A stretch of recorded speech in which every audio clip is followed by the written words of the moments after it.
사랑합니다. 성도 여러분, 5분 말씀 하루 묵상 최현우 목사입니다. 에스라 8장 1절과 15절 말씀 읽어드리겠습니다. 아닥사스다 왕이 왕위에 있을 때에 나 에스라와 함께 바벨론에서 올라온 족장들과 그들의 계보는 이러하니라. 내가 무리를 아하와로 흐르는 강가에 모으고 거기서 3일 동안 장막에 머물며 백성과 제사장들을 살핀즉 그 중에 레위 자손이 한 사람도 없는지라. 아멘. 이스라엘은 하나님의 은혜로 포로로 끌려갔었던 바벨론에서 돌아와서 성전을 건축하였습니다. 하지만 결코 쉽지 않은 과정이었습니다. 무려 22년이나 걸렸죠.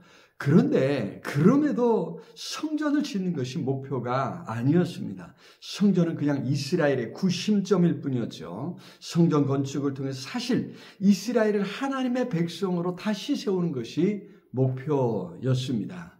자, 그 부분을 위해서 이제 에스라 선지자가 등장합니다. 에스라는 제사장이면서 율법학자였습니다. 그런데도 에스라는 특이하게도 바사의 아닥사스다 왕의 신임을 받는 높은 지위에 있었습니다. 왕에게 구하는 것은 다 받을 수 있다라고 이야기했지요. 사람마다 그런 영향력 있는 자리에 오르려고 얼마나 애를 씁니까? 그런데 에스라는 그런 지위와 그런 영향력, 그런 권력에 연연하지 않았습니다. 오히려 아무도 돌아보지 않는 예루살렘에 관심을 가졌습니다. 거기에 모여있는 소수민족인 이스라엘에 관심을 가졌던 것입니다.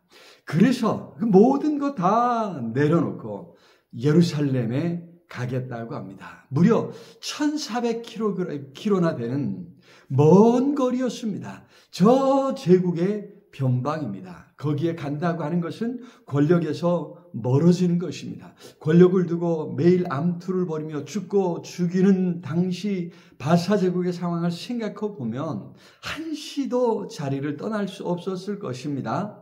또한 당시의 치안을 생각해 보면 살아 돌아올 수 있을지 보장할 수 없는 상황이었습니다.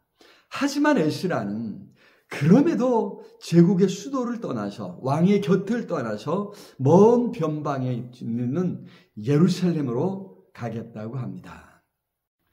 그뿐만 아니라 에스라와 함께 많은 사람이 예루살렘으로 돌아오는 대열에 동참했습니다. 그들은 그동안 바벨론에서 쌓아 올린 많은 것을 포기하는 결단을 하고 있었던 것입니다. 그런데 그 가운데 이스라엘 공동체를 재건하는 데 꼭 필요한 레위 사람이 없는 것을 발견하고 에스라가 권면했을 때 레위인들도 기꺼이 예루살렘으로의 귀환을 선택했습니다. 심지어 성전에서 허드렛 일을 감당해야 했던 느디님 사람들도 무려 220명이나 동참했습니다. 그들은 모두 영원한 것을 위해서 잠시 있다가 사라질 것들을 포기한 사람들이었습니다. 그렇지 않습니까? 짐 엘리엇이라는 선교사가 말했듯 영원한 것을 위해 영원하지 않은 것을 포기하는 것은 결코 어리석은 선택이 아닙니다. 권력도 부귀영화도 결국엔 다 사라지고 말 것들입니다. 영원하지 않다는 것입니다. 여기 예루살렘으로의 귀환을 참여한 사람들은 모두 그것을 알았던 것입니다. 영원한 것과 영원하지 않은 것 사이에서 선택해야 할 때가 있습니다. 무엇을 선택해야 합니까? 아니, 무엇을 선택하시렵니까? 영원한 것을 선택해야 할 줄로 믿습니다. 영원한 것을 위해서 영원하지 않은 것을 포기해야 할 줄로 믿습니다. 그것이 가장 현명하고 가장 바른 선택인 줄로 믿습니다. 사랑의 주님, 우리 주님 허락하신 영원한 것을 위해 이 땅에 잠깐 있다가도 사라질 것, 결코 움켜쥘 수 없는 것 기꺼이 포기하겠습니다. 기꺼이 내려놓겠습니다.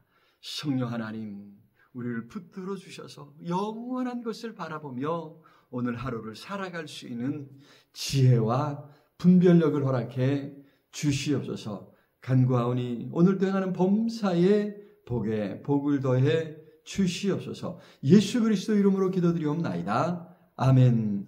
오늘도 우리 주님 안에서 승리하시길 기도합니다. 사랑합니다.